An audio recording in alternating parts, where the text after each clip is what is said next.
पानी को ऊपर चढ़ाने के लिए यंत्र की आवश्यकता होती है। मन को शक्तिशाली बनाने के लिए मंत्र की आवश्यकता होती है। वो मंत्र है धर्म। धर्म वह है अंतर चेतना को जगा दे। धर्म वह है बिछुड़े को गले लगा दे। धर्म की सीधी परिभाषा है शैतान को इंसान, इंसान को भगवान बना दे। बस यही धर्म है। भगवान महावीर ने धर्म को उत्कृष्ट मंगल बताया है। अहिंसा, संयम, तप धर्म के लक्षण हैं। जिनका मन धर्म में रमा रहता है उसे देवता भी नमस्कार करते हैं। ये धर्म के 3 लक्षण हैं। अहिंसा, भगवान महावीर अहिंसा के अवतार थे। उन्होंने अहिंसा का उपदेश ही नहीं दिया, अहिंसा की केवल व्याख्या ही नहीं की, उन्होंने अहिंसा को जिया। इसलिए आज वो हमारे आदरणीय है, पूजनीय है, सब कुछ है।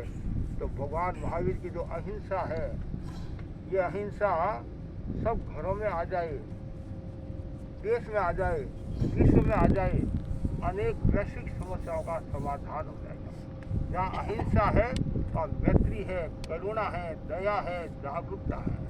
और जिसके भीतर में अहिंसा है वही ऊपर चढ़ सकता है, उत्कर्ष कर सकता है।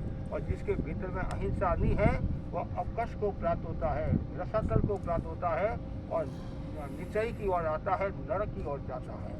जहाँ अहिंसा है वहाँ शांति है, शांति का साम्राज्य है। और जहाँ हिंसा है वहाँ दुख है, पीड़ा है।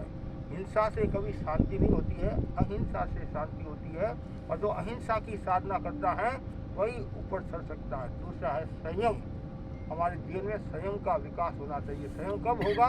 तो भीतर में अहिंसा का भाव होगा तो संयम का भी विकास होगा। तो जितना ज़्यादा संयम होगा उतना ही हमारा जीवन कल्याणकारी होगा, हमारा जीवन निर्मल होगा, जीवन पवित्र होगा। गुरुदेव तुलसी ने अणुव्रत आंदोलन का सूत्रपात किया और उन अणुव्रत का उद्घोष है संयम है खलु जीवनम, संयम ही जीवन है। जो इच्छा का परिमाण कर लेता है, इच्छा को मतलब भीतर से जो मांग उठती है उस मांग को अस्वीकार कर लेता है, तो समझना चाहिए वो व्यक्ति संयम की दिशा में प्रस्थान कर रहा है। और जहाँ संयम है वहाँ सुख है, शांति है। और जहाँ असंयम है वहाँ कुछ नहीं है। एक आचार्य महाप्रज्ञ जी ने एक भाई को पूछा तुम्हारा ध्येय क्या है? सामान्यतः सबका ध्येय ये होता है करोड़पति बनना, अरबपति बनना, आदि बनना। और ऐसे करते करते लास्ट में उसने कहा हमारा ध्येय सुख और शांति है। बस सुख और शांति जिनको मिल जाती है तो समझना चाहिए उसका कल्याण है। और सुख शांति कब प्राप्त होती है? जब भीतर में संयम का भाव होता है। वर्तमान युग में क्या होता है? आदमी पदार्थ में शांति मान रहा है, भोग में शांति मान रहा है कि खाओ पियो ऐसा आराम करो, इसमें शांति है। 62वीं मंजिल में रह जाओ, इसमें शांति है। 101वीं मंजिल में रह जाओ, उसमें शांति है। शांति मंजिल में नहीं है, शांति घर में नहीं है, शांति बाजार में नहीं है, शांति की कोई खेती नहीं है, न बड़ा बाजार में मिलती है, न दक्षिण कलकत्ता में मिलती है। शांति हमारे भीतर है, हमारे भीतर शांति है। और शांति कब प्राप्त होगी?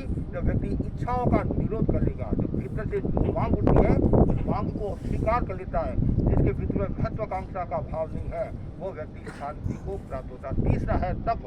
धर्म का महत्वपूर्ण लक्षण है तप। तप के 12 प्रकार बताए हैं। तप का अर्थ है तत्काल पवित्रता देने वाला। तप का एक प्रकार है सेवा। जो व्यक्ति सेवा करता है वह बहुत बड़ा तपस्वी कहलाता है।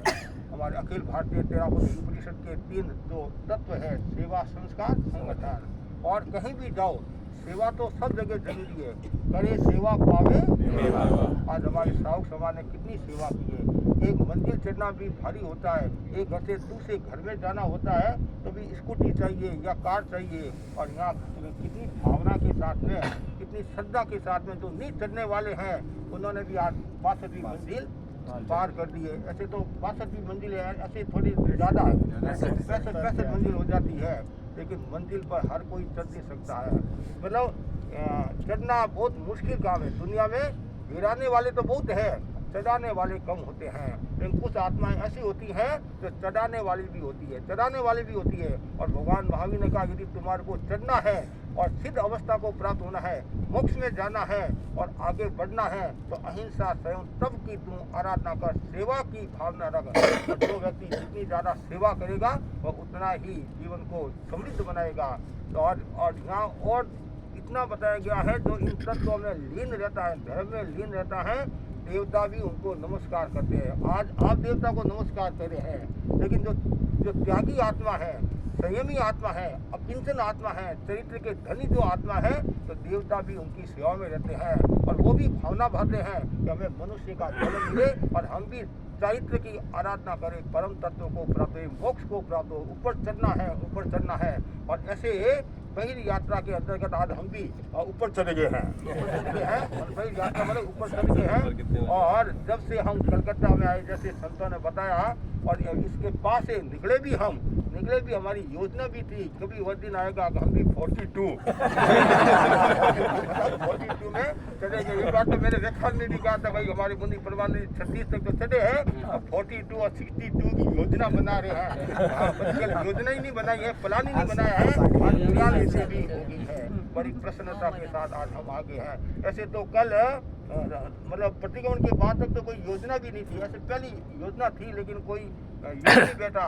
फिर कोई प्रसंग चला तो बुलबुल भाई, कल्पना भाई ने फिर सब समाज के लोग आगे, और यहाँ जो बिल्डिंग में उनको भी पता चला, उनसे भी बात की तो पधारो। आपने कहा पधारो, तो हम पधार गए। पधार गए क्यों? आपकी स्वीकृति के बिना तो हम आ नहीं सकते थे।